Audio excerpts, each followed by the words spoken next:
Hello, everybody in year 3, and hello to your fantastic teacher, Mrs. Cook, and thank you for reading my books. You don't know who I am. Let me introduce myself. My name is Alistair Humphreys. I am the author of The Boy Who Biked the World book, which you've been reading. Also, The Girl Who Rode the Ocean. And then I've done a couple of big illustrated books like this, Against the Odds, with loads of pictures and comic-y things about my favourite adventurers.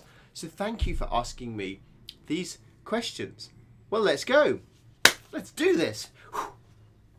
How did you find cycling through the desert? Very hot, very slow, very difficult, but exciting and challenging and peaceful and beautiful. Really hard, but as long as you've got plenty of water and you can shelter when you need to, maybe I had a sheet to shelter under from the hottest part of the day, then it's beautiful. I really enjoy being in deserts. It's very peaceful. There's no cars beeping and annoying stuff. It's just simple. How many languages do you speak? Gosh, if I could have a superpower, it would be to speak every language in the world. That would be amazing. Oh, sorry, that was a big yawn. At school, I learned French and German and Spanish. They were really useful. But I wish I could have spoken more languages. That would be amazing. Next question leads on to that. Can you read or write Chinese writing? Not at all. Chinese writing, Japanese writing, Russian writing, Georgian writing, Arabic writing, Ethiopian writing. Lots of different kinds of writing in the world. And I can only read English.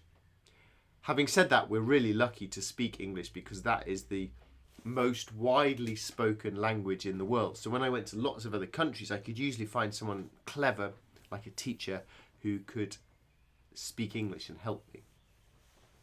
Which country was your favourite? I get asked this question all the time and I always give different answers. But right now, it's nearly lunchtime. I'm really hungry, ready for a banana sandwich. So I'm thinking somewhere with nice food. China's got good food. Japan's got delicious food. Georgia's got really good food. Lebanon. I'm going to say Lebanon today. Lebanese food, delicious. Things like hummus, baba ganoush, kebabs, falafel, really nice. How do you survive in cold countries? You have to wear lots of clothes, obviously, thick gloves, woolly hats. And then cycling's good because that warms you up. But you have to be careful not to get too warm because if you start to sweat, later on when you cool down again, that sweat can make you really cold. So you have to be careful not to get too warm. But it's really hard, cold countries, and it's just lots and lots of clothes and keep smiling. How do you find not showering?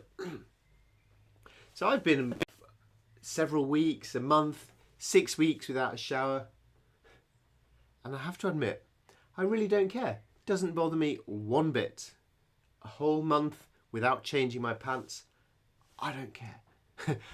But before you decide to do this yourself, the good thing is about being off on adventures is that nobody was around me. So if I was a bit smelly, it wouldn't matter to everyone else. I think if you were sitting next to the person in your schoolroom who had not had a shower or changed their pants for a month, that might not be so nice. So, but to be honest, I don't really mind not showering. Easiest and hardest countries. Well, the easiest was Luxembourg because I went across it in about 2 hours. The hardest probably was Russia, Siberia, freezing cold. Only a 3-month visa to cover the distance. A pretty grumpy police force there. Language problems. Lots of problems in the country. But above all, minus 40 degrees. So I think that was the hardest. What made you want to be an adventurer? What made me want to be an adventurer was reading books. I've got loads of books. And what I love about books and stories is they are a way to start daydreaming about new places and new possibilities and new ideas. So it was reading books that made me want to go and have adventures. How many stamps do you have in your passport? When you go to a new country, they open up your passport and they stamp in it to say you are allowed to come to this country. And my whole passport got full, so I had to get a second passport, getting lots and lots of stamps in. And they're really nice to look at. They've got lots of different writing, sometimes pictures, and they're good souvenirs of those places. Have you got any world records? Nope, I have no world records. I'm not the first to cycle around the world, or the fastest, or the furthest. Nothing. No records at all. The only records I have are my own personal records, because I was doing things that I had never done before, that I found difficult and I found to be a challenge. And what I always try and do in life is to measure myself against myself. I don't think, oh, that person's quicker than me, or oh, that person's cleverer than me. I try and think, can I get myself to be quicker through doing more exercise, or can I get cleverer by working harder at lessons? So I try and compete against myself, not against other people. Thank you very much for your excellent questions. You've made me hungry now, so I'm going to go have some lunch. But please, go have adventures of your own. Good luck. And keep reading books. Also good. And be kind to each other. Very important. And brush your teeth at night.